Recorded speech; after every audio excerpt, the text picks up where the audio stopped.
following program is a special presentation of the Big Ten Network, produced in association with Michigan State University. Welcome to MSU Today. I'm Jim Peck. Here's what's coming your way right now.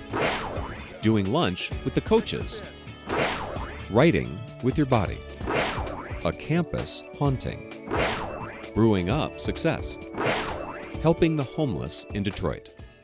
Having lunch with the superstar coaches is a dream come true for a lot of folks, and it's a dream that did come true, and it even included Coach Tom Izzo dishing the pizza. That's what happens when you don't get to a Final Four. They put you back here. There you go. Thank you. Hi, Coach. How you doing, man? I think this is historical. Nothing like this has ever happened before. What year are you here? This is my first year. Bad deal. I just punctured your ice cream.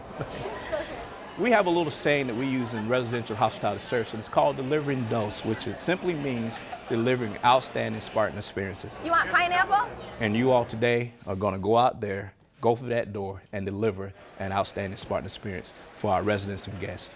Wow. You got two big pieces. You got lucky. And if you have these gloves on and you do this, or do this, or do that, or one of those, go ahead and please change your gloves, okay? Virgin territory for you, Suze. Ready to go to work.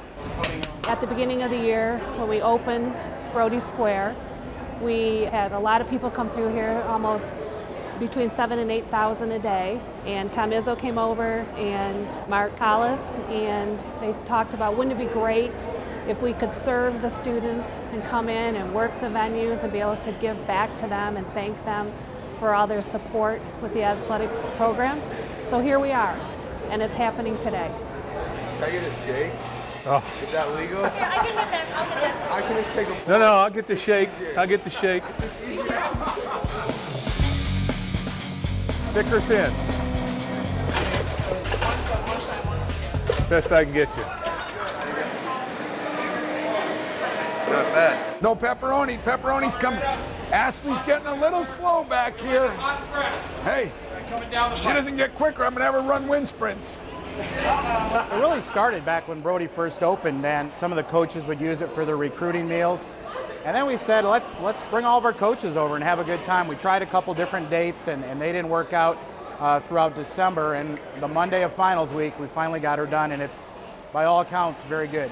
There you go, my friend. Thank you. Okay, enjoy. Today is the first day of exam week, and so they have other things on their mind.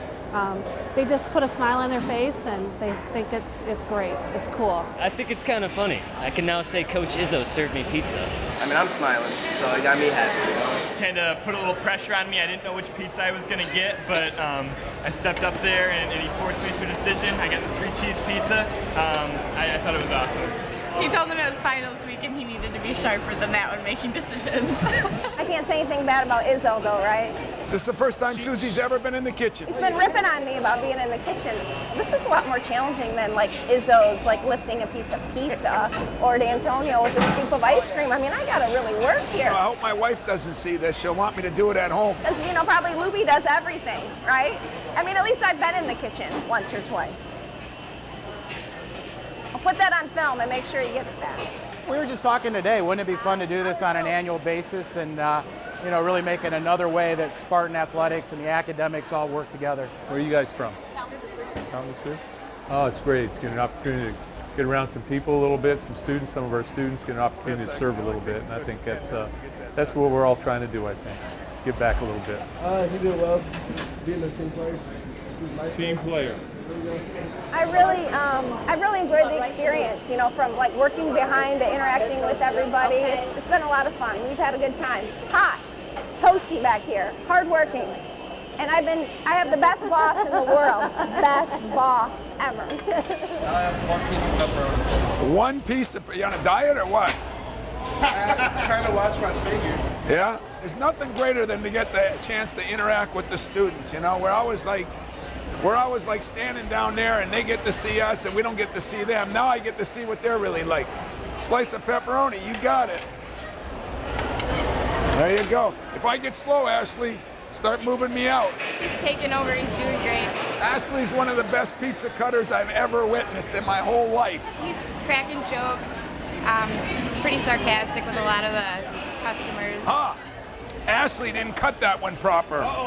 He'd be a great addition to Brody Cap. I hope they walk away that it's real, that these just aren't figureheads. I think it's great that we get a chance to spend some time with the students and let them know that we're just regular people too. Pepperoni? Woo! In this Spartan Saga, you'll see that telling stories can take many forms. Sherrie Barr writes stories with her body and teaches others how to write their biography with movement.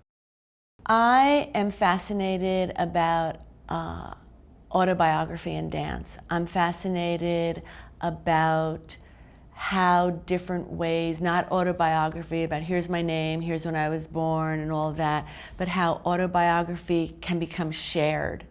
And so through that, it's a cultural autobiography, and through that, a community. When people tell me their story, their oral narrative, and then I watch them move, somehow it's together. You know, it's not like 1 + 1 = 2. It's like 1 + 1 = 3.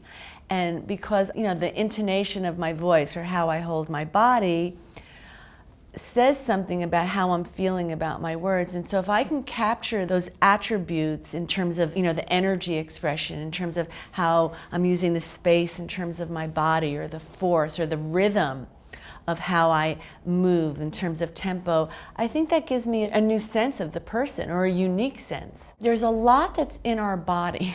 Our history's in our body. We carry our history in our body. And there's a lot that can be said in our body. Again, saying it not in terms of putting a dictionary words to it. And so when I start moving and just trying to take a signature, you know, the things that I do, that's a kind of writing with my body. It was an adventure for the elders. You know, it was really just an adventure. I really believe they learned to trust their bodies. I think that the elders, they thought that dance was social dancing, and that was that, and that they couldn't dance. And so they really learned to trust their body, that their bodies could speak. I think dance has a lot of different functions. And dance has a healing function. We can think about dance as a therapeutic function where people move expressively and they work out an emotional sense. That's what I try to do with my students in a lot of different courses to get them to understand the breadth and depth of dance as a body of knowledge. I love what I do, and I think the fact that if I can expand my students' sense of what dance is in terms of the larger world, because this is part of dance, and to get them to think more broadly and to bring that richness to the community of MSU and to the larger community. And, you know, for the elders, to make them feel that they're still contributing, that was really special to me. People can do, you know, people can dig down deep, and that there's the spirit of doing something, there's the belief in humanity, there's the belief in giving back, and that giving back one also receives. Like, I feel that I gave a lot to the community, but I know that they gave a lot to me. And it's something that really, you know, it's not something that's going to necessarily go in a research paper, but just as a human being, I believe that I really grew, and that's part of the Spartan will, you know, how people just want to make a difference. And I've always felt that way, that as a teacher, as an educator, I just simply want to make a difference. The theater isn't the only place on campus with stories. In fact, the most famous ghost story is about the woman who haunts the dorm with her name on it, Mary Mayo Hall.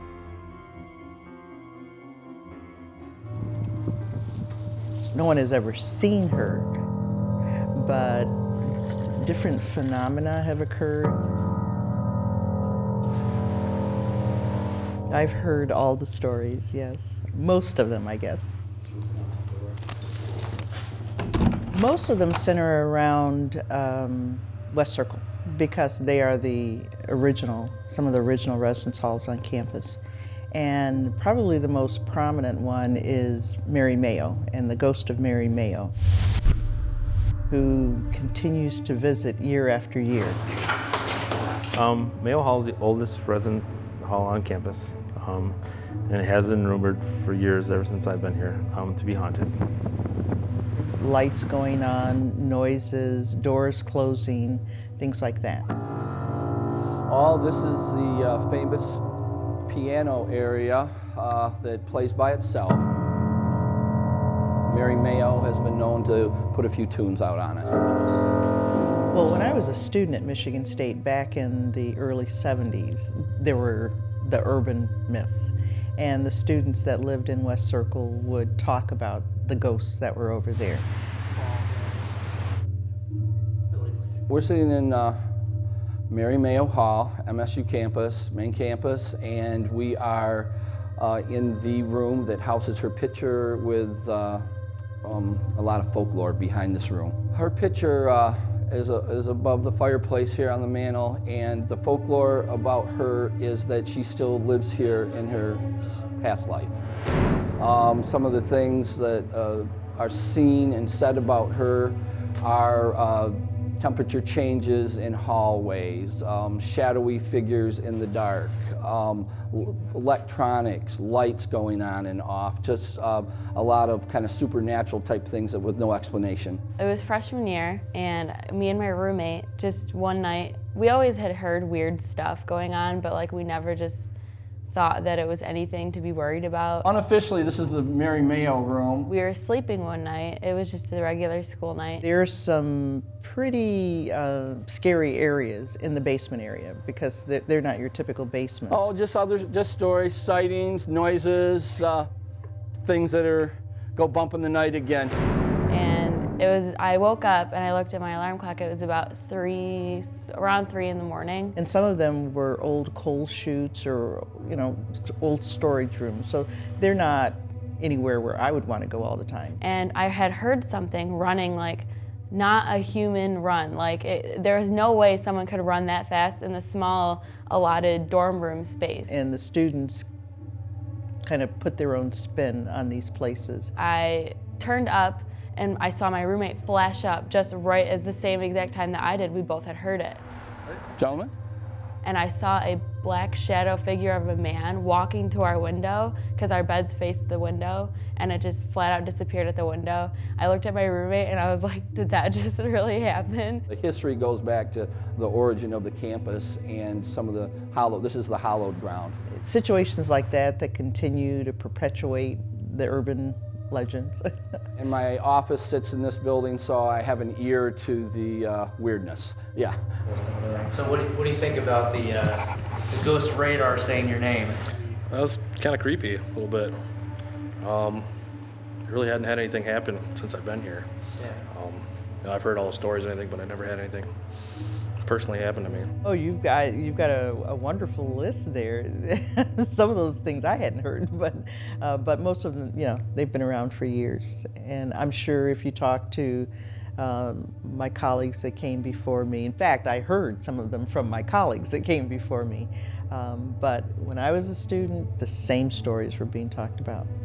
Same stories.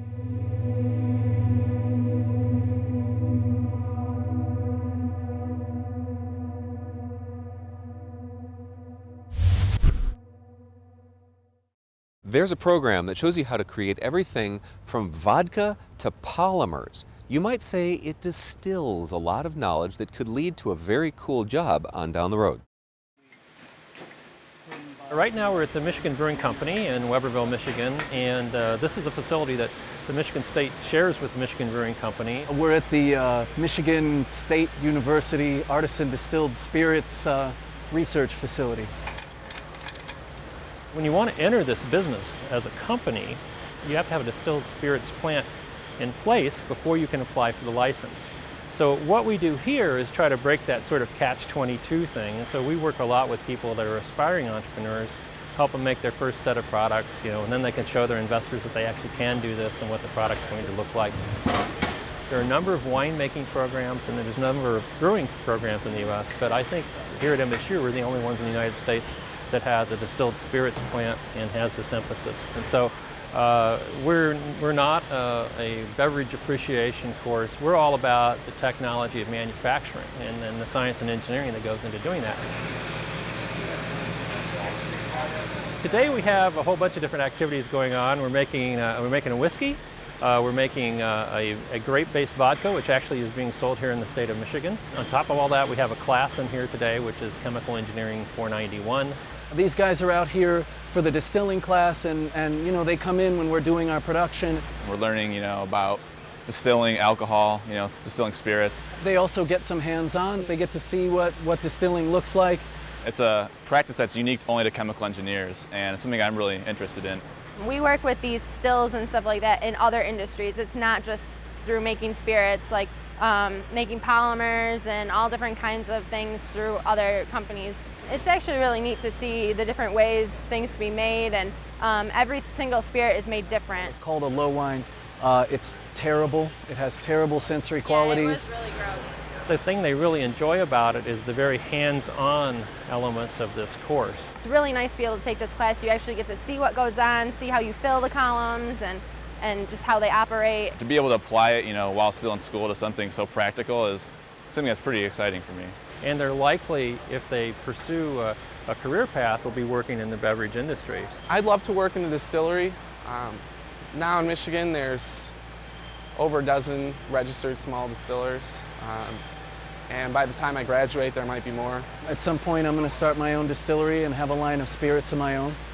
The reach we have is really national and international too, because we actually have collaborations in Canada and Mexico as well. The thing that's really amazing about it is that combination of academic and industry connections. We get people coming through here who are established brands, who need help with quality control. We get people coming through who are just starting up, who want some research and development. And there's tons of access to the industry. There's tons of access to other academic institutions. I think it's really unique in that way. I haven't seen another program that really has that close of a connection to industry. Living on the streets of Detroit is very tough. Meet Dean Carpenter, a Spartan who's making small differences that mean some very big things. This is his Spartan Saga. We're called the shelter of last resort in the Cass Corridor because there are no restrictions on who can come in, and we don't have any capacity. So if the other shelters are full, we'll take those clients. If the individual happens to be intoxicated or belligerent or something, and they get kicked out of other shelters, or they have some fluid psychosis where they can't follow the rules and get kicked out of the shelter, we'll take them in. We have had as many as an estimated 700 people there in the coldest winter nights. The theory being that if we turn anybody away, they may end up freezing to death. So we have no upper limit, no capacity for that. Stand up. We have a significant population of patients who are uninsured, and of course they tend to fall out of the healthcare net. So I'm putting out fires a lot, finding people who have been without their medication for quite a while, diabetics who haven't had insulin, or people with blood pressures that are through the roof. My first year at the shelter, there was a woman who came in, her feet were really painful, and on examination I saw that the soles of her feet were very macerated, just like real white and waxy. You know how if you sit in a bathtub how your skin gets wet and wrinkly? If you magnify that 10 times, that's what the sole of her foot looked like. And the history was that she had been caught in a freezing rain, and she had fur-lined boots and they got wet, and she was walking around without a change of socks for 3 days. So she had these really painful, macerated feet, and I wasn't sure exactly what it was that I was looking at first, and I did a little research and found out it was trench foot. It got named because there was a high prevalence of it in soldiers in the First World War who'd stand in cold water for days on end in the trenches. It's not really something that you run into in clinical practice every day. Her trench foot could have been avoided by just a change of dry socks.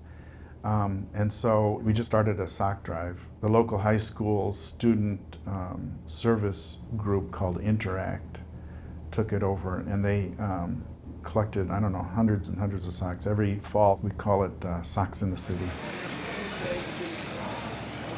Detroit's had its economic problems, so the Detroit Free Press said that Detroit was the epicenter of America's urban crisis.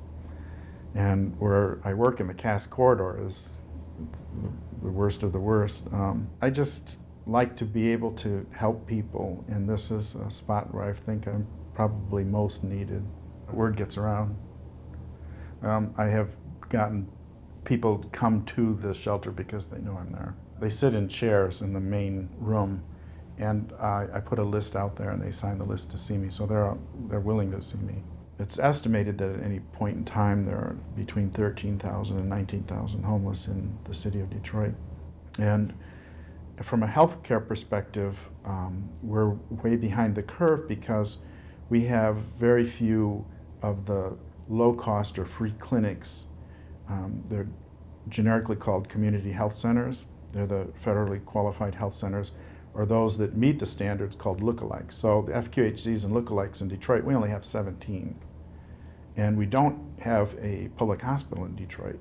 You know, I can't solve the healthcare problems in Detroit by myself, but I can do the best that I can with the person that's sitting in front of me at that moment. And that's it. For more on MSU Today, head to our website and follow us on Facebook. I'm Jim Peck, and I'll see you next time right here on MSU Today.